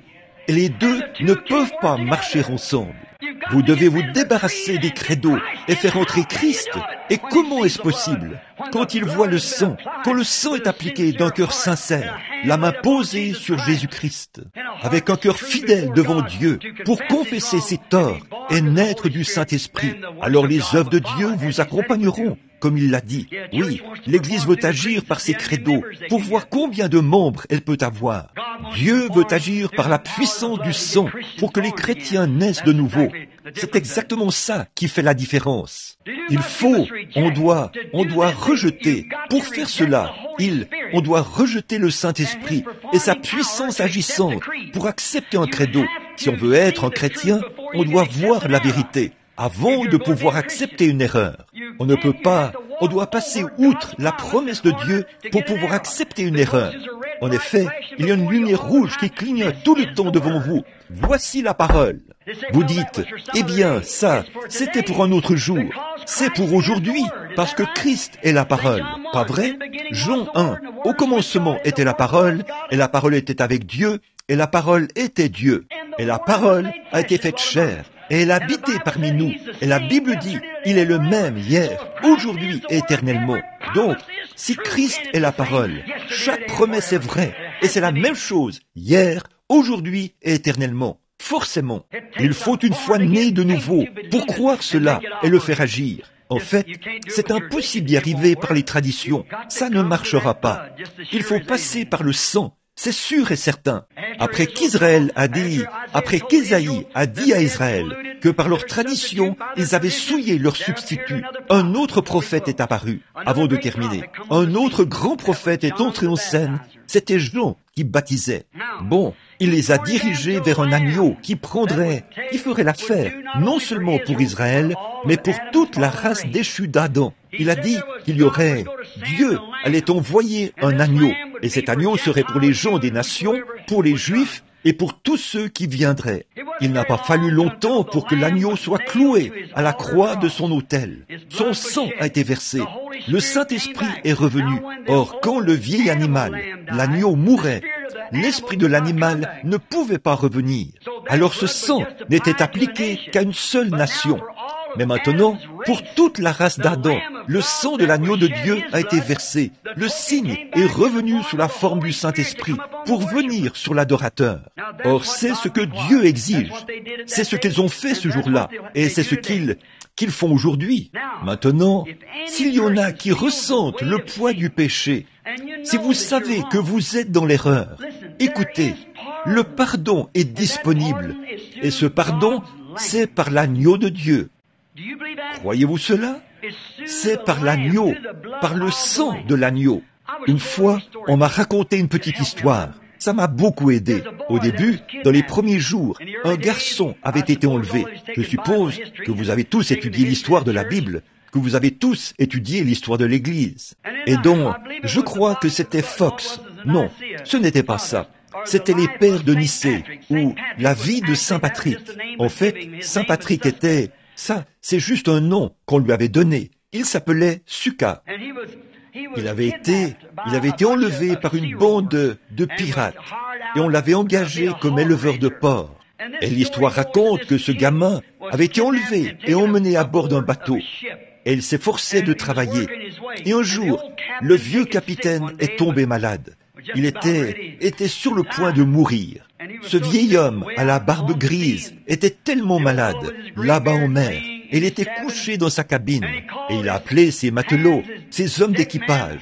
Il a dit, « Quelqu'un parmi vous a-t-il une Bible ?» Il a dit, « Quand j'étais tout petit, j'ai été élevé par des chrétiens. » Et il a ajouté, « Je me meurs. Et les gars, je ne veux pas mourir dans cet état. » Il a dit, « Avez-vous la parole de Dieu ? Y a-t-il ici parmi vous quelqu'un qui a la parole de Dieu ?» Finalement, tout au fond du groupe d'hommes, un petit garçon s'est levé et a dit, « Monsieur, j'ai une Bible, je suis chrétien, je l'ai toujours avec moi. » Il a dit, « Approche, fiston. » Il a dit, « Tu veux dire que tu as toujours une Bible avec toi ?» Il a dit, « Oui. » Il a dit, « Ma mère et mon père étaient chrétiens et j'ai donné ma vie à Christ quand je n'étais qu'un tout petit garçon et j'emporte sa parole avec moi partout où je vais. » Il a dit, « Je la serre contre mon cœur et elle a toujours été dans mon cœur. » Il a dit, « Fiston, lis-moi quelque chose là-dedans avant que je meure. » Et le petit garçon a pris Ésaïe 53, 5. Il est écrit, « Il était blessé pour nos péchés, il était brisé pour notre iniquité. Le châtiment qui nous donne la paix est tombé sur lui, et c'est par ses meurtrissures que nous sommes guéris. » Et quand il a dit ça, le vieux capitaine a dit, « Peux-tu continuer à lire ?» Le petit garçon a dit, « Puis-je faire un commentaire ici ?» Et le vieux capitaine a répondu au gamin, il a dit, « Vas-y. » Il a dit, « Ma mère chrétienne, avant qu'on m'enlève d'auprès d'elle, disait, vous savez, elle me lisait régulièrement ce passage de l'Écriture. Savez-vous comment elle le lisait ?»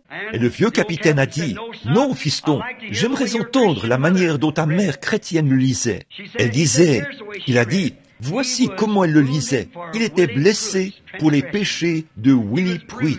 Il était brisé pour l'iniquité de Willie Pruitt.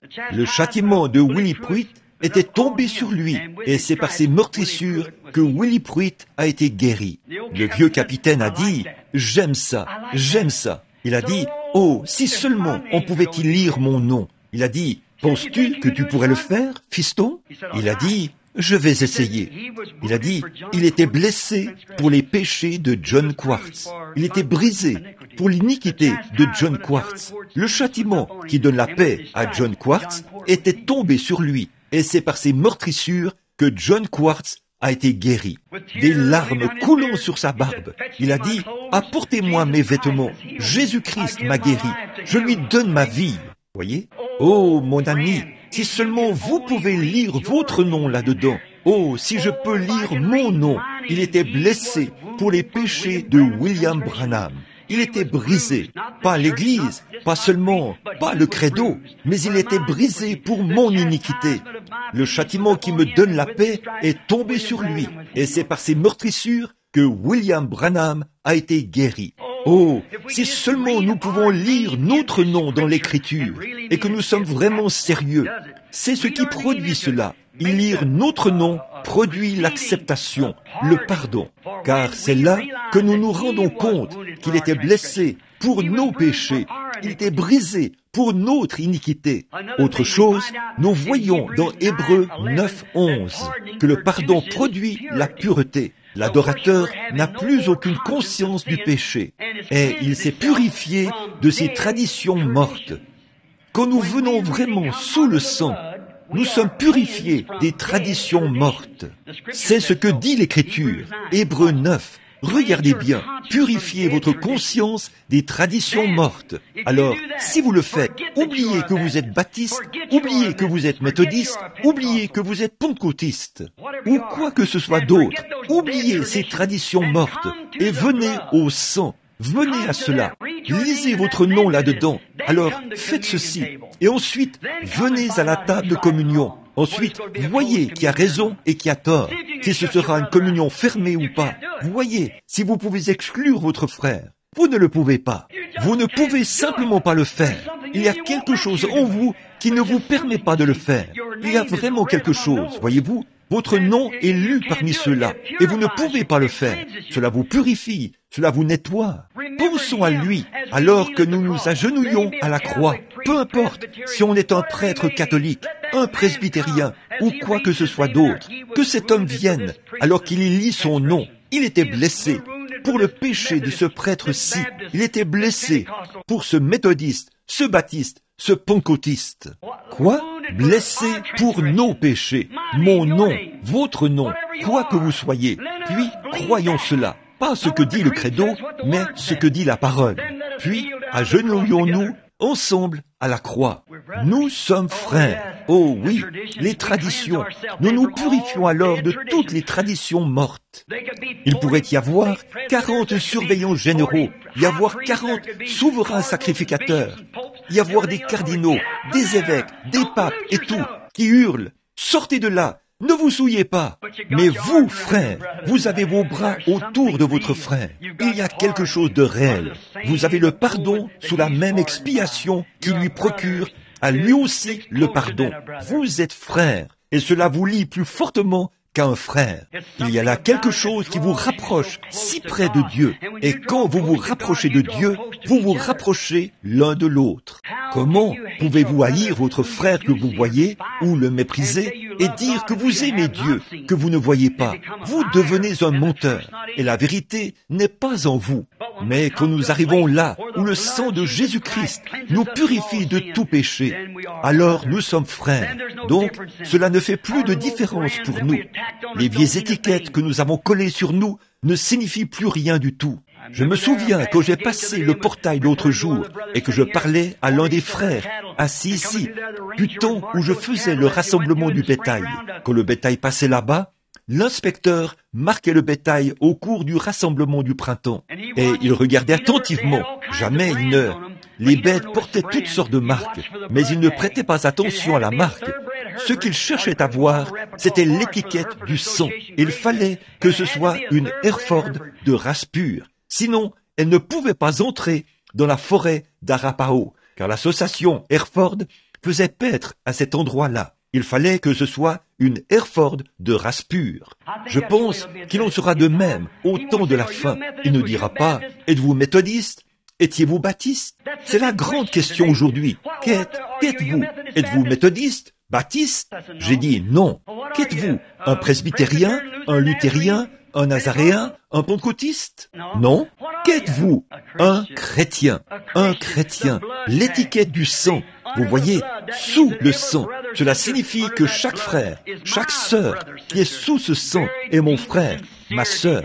C'est avec une sincérité très profonde, là, devant Christ, que nous, le sacrificateur, le prédicateur, et que sais-je encore, posons les mains sur notre sacrifice et disons, nous sommes des pécheurs coupables. Nous ne sommes pas dignes de ta miséricorde, ô Dieu, mais tu as envoyé ton Fils mourir à notre place, et nous l'acceptons gracieusement. Oh, nous sommes donc frères. Fini les vieilles querelles. Tout est terminé. Nous avons été sincèrement pardonnés. On repart pardonnés et purifiés du péché, purifiés de la tradition. Les choses anciennes sont passées. Fini les vieilles querelles. Les baptistes, les méthodistes et les presbytériens sont tous purifiés par le même sang et nous devenons frères. Les querelles traditionnelles sont terminées. alors on peut avoir la communion fraternelle ici. Et c'est seulement là que nous pouvons avoir la communion fraternelle. J'ai vu des presbytériens se lever lors de ces réunions, des hommes d'affaires du plein évangile, parler en langue et pousser des cris de toute leur force. Des presbytériens parmi les plus remarquables des États-Unis. Jim Brown, combien l'ont déjà rencontré? Un presbytérien remarquable. Il s'est tenu ici, à danser par l'esprit, à parler en langue et a fait toutes ces choses ici. Pourtant, il est le pasteur de l'une des églises presbytériennes les plus connues des États-Unis. Les luthériens, les méthodistes, les vrais, tous ensemble. Qu'est-ce que c'est? Ils sont venus sous le sang. Là, pas d'étiquette, pas de barrière dénominationnelle. Nous sommes un. Nous sommes chrétiens. Nous avons des choses en commun. Oui, ici, il n'y a pas longtemps. Pour terminer, il y avait un homme et une femme, un mari et sa femme, qui se séparaient. Ils avaient essayé de se réconcilier. Ils étaient allés voir un psychiatre pour voir s'ils pouvaient les rapprocher afin qu'ils soient en harmonie. Mais ils n'avaient pas réussi. Ils étaient allés rencontrer tous ceux qu'ils pouvaient imaginer, dans le but d'essayer de rester ensemble. Mais ils se disputaient sans cesse. Il y avait toujours des divergences. Ils ne pouvaient tout simplement pas se supporter l'un l'autre, ni supporter la présence de l'un l'autre. Ils se mettaient à se disputer. Alors, ils avaient décidé de divorcer. Donc, ils ont embauché un avocat pour conclure leur divorce. Et il leur a dit, « Eh bien maintenant, avant toute chose, a-t-il dit, nous vendrons la maison. » Et il leur a dit, « Vous feriez mieux d'aller partager vos biens entre vous avant de procéder au divorce et que la maison soit vendue. » Alors, le mari et la femme sont repartis ensemble. Ils sont rentrés chez eux. Ils sont allés au salon. Et elle a dit, « Je prends ceci. » Et il a dit, « Je prends ceci. » Ils se sont mis à se disputer. Ils se sont emportés et ont continué à se comporter ainsi l'un l'autre. Au bout d'un moment, ils se sont dit, « Eh bien, si tu acceptes ceci, je te laisse ceci. » Très bien, ça a duré un moment. Puis, il a fallu aller dans le petit salon et dans différentes pièces, dans la cuisine et dans la chambre à coucher. Ils ont partagé leurs biens. Et enfin, ils se sont souvenus qu'il y avait des choses dans le grenier. Ils sont donc montés au grenier et ont ouvert une vieille malle. Et ils se sont mis à en sortir différentes choses, à dire, « Tu peux prendre ceci et tu peux prendre ceci. » Et finalement, leurs yeux se sont posés sur un certain petit objet. Et tous les deux l'ont attrapé. Ils se sont regardés. Qu'était-ce? Une petite paire de chaussures blanches qui appartenait à un bébé décédé. Ce bébé faisait partie de tous les deux. Voilà que leurs mains étaient unies comme ça sur la chaussure de ce bébé. En fait, à qui cela appartenait-il? À qui était-ce? Cela leur appartenait à tous les deux. Ils avaient des choses en commun. Au bout d'un moment, alors qu'ils se regardaient l'un l'autre, les larmes se sont mises à couler sur leurs joues. Qu'était-ce? Ils avaient pu se partager tout le reste, mais quand ils sont arrivés là, où ils avaient quelque chose en commun, cet enfant qui était au ciel, alors la dispute était terminée. Quelques instants plus tard, ils étaient dans les bras l'un de l'autre. Le divorce était réglé. La paix régnait. Et frères, permettez-moi de vous dire ceci ce soir. Nous ne voulons pas que vous adhériez à une église, mais je vous demande ceci. Il y a une chose que nous avons en commun, c'est Jésus-Christ. Nous l'avons en commun parmi nous. Nous ne pouvons pas tous être baptistes. Nous ne pouvons pas tous être méthodistes. Nous ne pouvons pas tous être unitaires ou trinitaires ou quoi que ce soit d'autre. Nous ne pouvons pas être cela. Mais il y a une chose que nous avons en commun. C'est l'offre de pardon de Dieu, son Fils, Jésus-Christ.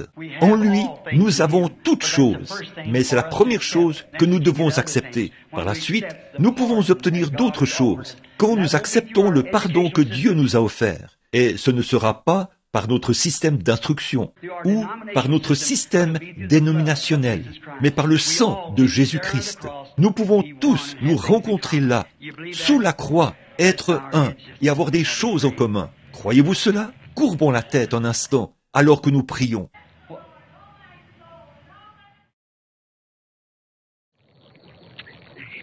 Amen. Avec nos têtes inclinées et certainement les cœurs aussi. Maintenant, courbons nos cœurs un instant, en même temps que nos têtes, en disant, « Seigneur, alors que j'ai le cœur incliné maintenant, au sujet de toute ma tradition, ai-je raison ou tort? Puisse le Saint-Esprit sonder le cœur maintenant. Et si ce n'est pas exactement là où ça devrait être, et que vous aimeriez qu'on pense à vous dans la prière à la fin, que vous savez que nous pouvons tous nous rencontrer sous une seule chose, le sang, l'expiation.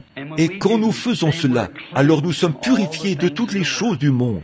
Et si vous aimeriez qu'on se souvienne de vous dans la prière, voulez-vous le faire savoir en levant la main vers Dieu? Disons, Sous, que Dieu vous bénisse. Oh là là, que demain, souviens-toi de moi, ô Seigneur. Vous rendez-vous compte que nous n'avons plus beaucoup de jours pour nous promener sur cette terre? Vous dites, eh bien, je suis jeune, je ne sais pas, ma sœur, mon frère, il y aura beaucoup d'adolescents qui mourront ce soir, partout dans le monde, des centaines d'entre eux. Non, tout ce que vous avez, c'est le souffle qui est en vous. Voulez-vous, en ce moment, dire, la main levée, Seigneur Dieu, j'accepte le pardon que tu as offert, le sang de Jésus-Christ. Fais maintenant que le signe de ce sang, le Saint-Esprit, vienne maintenant sur moi. Je n'ai pas reçu le Saint-Esprit, je le sais, et je veux recevoir ce quelque chose qui fera en sorte que je ressente ce dont tu parles, que tous mes péchés sont partis, et que le monde, l'amour du monde m'a quitté, que je suis une nouvelle créature. Je veux reconnaître cela dans mon cœur. Et, ô Dieu, je ne lève pas la main vers Frère Branham, mais je la lève vers toi, et tu connais mon cœur. Que personne ne lève les yeux, que ce soit Dieu, lui seul, qui voit ceci. Et dites, ô Dieu, je veux le signe, que le sang a été appliqué sur moi. Je le veux. Levez la main pour dire, priez pour moi, Frère Branham. Que le Seigneur vous bénisse. C'est bien. Peu importe ce que vous êtes, méthodiste, baptiste, presbytérien, c'est pour celui qui veut. Maintenant, je ne dis rien contre ces églises. Elles sont très bien. Mais ce que j'essaie de dire, c'est que ça ne vous sauvera pas. Vous voyez? Il faut que ce soit le pardon de Dieu, la grâce du pardon. C'est seulement représenté, non pas par une église, mais par le sang de Jésus-Christ. C'est ça, votre substitut, quand vous pouvez poser les mains sur lui et dire, maintenant, j'accepte ce substitut. Ô Dieu, sois miséricordieux envers moi. Et peut-être qu'il y a ici des membres d'église qui ont adhéré à l'église en toute sincérité. Je crois de tout mon cœur que vous y avez adhéré avec sincérité. Mais vous dites, Frère Branham, en réalité, mon cœur n'a pas été purifié de toutes ces traditions et ces choses. Je crois que si quelqu'un parlait contre l'Église même si la Bible me disait, même si on me prouvait par la Bible que mon Église est dans l'erreur, je ne l'accepterais quand même pas de tout mon cœur. Je ne le pourrais pas. Pourtant, je veux bien. Priez pour moi. Voulez-vous lever la main pour dire, priez, je le ferai. Oui, je le ferai certainement. Que Dieu vous bénisse. C'est bien, c'est très bien. Je veux pouvoir accepter tout ce que Dieu a dit, exactement comme il l'a dit dans sa Bible. Et je veux que le sang de Jésus-Christ vienne sur moi. Et si le sang est appliqué, le signe, vous voyez, il y a un signe du sang qui a été donné, c'est le Saint-Esprit. Et quand le Saint-Esprit est descendu, le jour de la Pentecôte, vous savez ce qu'il a fait aux gens. Et chaque fois qu'il viendra sur les gens, il fera exactement la même chose. Pierre a dit, car la promesse est pour vous, pour vos enfants, pour ceux qui sont au loin, en aussi grand nombre que le Seigneur notre Dieu les appellera. Cette même promesse. Si une pièce de 10 cents est une pièce de 10 cents ici, alors c'est une pièce de 10 cents là-bas. Ça l'est. Partout où cela se trouve, c'est une pièce de 10 cents. Si ceci est un diamant ici, c'est un diamant là-dedans. Si ceci est une maison ici, c'est une maison là-bas. Et si ceci, c'est le Saint-Esprit qui est descendu le jour de la Pentecôte, c'est le même Saint-Esprit aujourd'hui, et vous n'avez jamais trouvé cette expérience? Acceptez-la maintenant, alors que nous prions. Le voulez-vous? Notre Père Céleste, sachant que le soleil baisse rapidement, il n'y aura plus de temps. Un jour, le grand archange viendra sur la scène du temps, sortant de l'éternité, et la trompette de Dieu sonnera, et chaque homme et chaque femme fera face à ce que nous savons être la vérité, la parole de Dieu. Il doit y avoir une norme que Dieu a ici sur terre, par laquelle nous devons être jugés. Et si nous prenons la norme de notre Église, de notre dénomination, Oh, combien nous passerions complètement à côté. Quelle dénomination aurait raison? Par conséquent, nous serions dans la confusion. Nous ne saurions pas quoi faire. Mais il y a une norme, c'est ta parole. Et ta parole dit, si un homme ne naît de nouveau, il ne peut même pas voir le royaume de Dieu. Autrement dit, il ne peut pas le comprendre. Il doit l'accepter par la foi et naître de nouveau. Et alors, il le comprendra. Voir signifie comprendre. Et nous prions ce soir, ô Dieu, alors que beaucoup de ces mains se lèvent ce soir, partout dans le bâtiment, des hommes d'affaires de la ville, des femmes, des garçons et des filles. Je crois qu'ils ont levé la main avec sincérité. Or, ils n'auraient pas pu lever la main s'ils n'avaient pas reconnu leur état. Et le Saint-Esprit, qui se tient auprès d'eux, leur a prouvé qu'ils ont tort et les a amenés à reconnaître qu'il leur faut se mettre en ordre. Et ils ont levé les mains vers toi, le grand Créateur, sachant qu'ils devront te rencontrer un de ces jours. Et ils l'ont fait avec sincérité, je crois, Seigneur. Et j'intercède pour chacun d'eux. Alors que je prie ce soir, Seigneur, j'ai confiance qu'aucune de ces mains qui se sont levées ne trouvera le repos tant que le Saint-Esprit n'aura pas rempli leur vie. Accorde-le, Seigneur. Je les réclame pour qu'ils soient les trophées de Jésus-Christ. Fais-le, Seigneur, je t'en prie. Sauve les perdus. Remplis du Saint-Esprit ceux qui ont accepté Christ. Répands-le sur leur âme, Père. Reçois-en la gloire. Jésus, tu nous as dit, nul ne peut venir à moi si mon Père ne l'attire premièrement. Et aussi, la foi vient de ce qu'on entend, et ce qu'on entend vient de la parole de Dieu. Et maintenant que la parole de Dieu a été prêchée, la foi vient de ce qu'on entend. Et ils ont été attirés, parce que la Bible dit, ceux qu'il a connus d'avance, il les a prédestinés. Et ceux qu'il a prédestinés, il les a appelés. Et ceux qu'il a appelés, il leur a donné la vie éternelle. Et maintenant, là-bas, au commencement, avant le monde, tu as mis leur nom dans le livre de vie de l'agneau. Et ce soir, le Saint-Esprit a appelé, et ils ont levé la main. Maintenant, Seigneur, donne-leur la vie éternelle. Je le demande pour la gloire de Dieu, que le Saint-Esprit descende dans leur cœur et circoncise toutes les œuvres mortes et toutes les traditions, et leur accorde le pardon gratuit, et les remplisse de sa présence, afin que dès ce jour, ils aillent l'avant dans cette heure de ténèbres, comme il en était du temps de Sodome, où les femmes au visage maquillé, l'immoralité ébranlait les nations.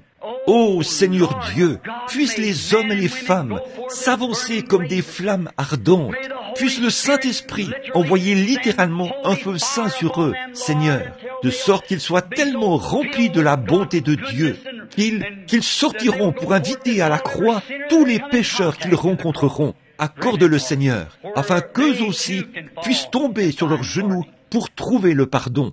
Fais-le pour les méthodistes, les baptistes, les presbytériens, les pentecôtistes et pour tous les autres, Seigneur. Accorde-le. Ils sont à toi maintenant. Je les remets entre tes mains afin que tu le leur accordes. Au nom de Jésus-Christ. Amen. L'aimez-vous? Ceci n'est peut-être pas fait en suivant l'ordre. Juste un instant. Chantons ce bon vieux cantique. J'aime chanter. Vous savez, parfois, quand on prêche, on dit des choses tranchantes, mais il y a en Galade un baume qui guérit l'âme, n'est-ce pas? Chantons ce bon vieux cantique, si vous le voulez bien. Je l'aime parce qu'il m'a aimé le premier. Connaissez-vous ce cantique? Que quelqu'un conduise cela pour moi.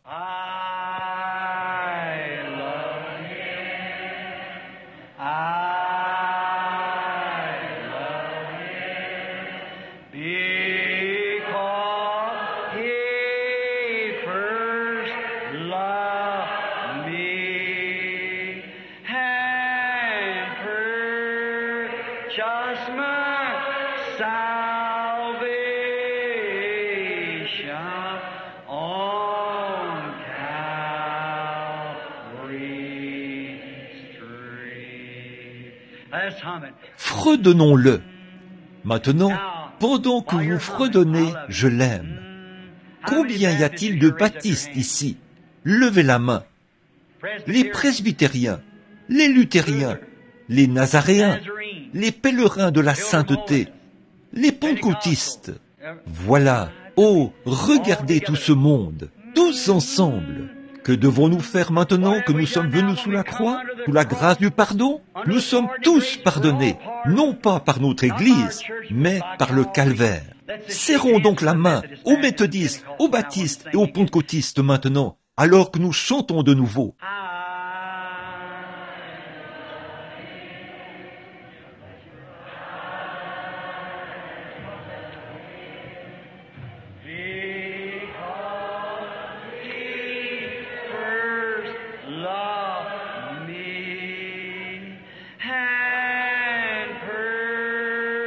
Just my salvation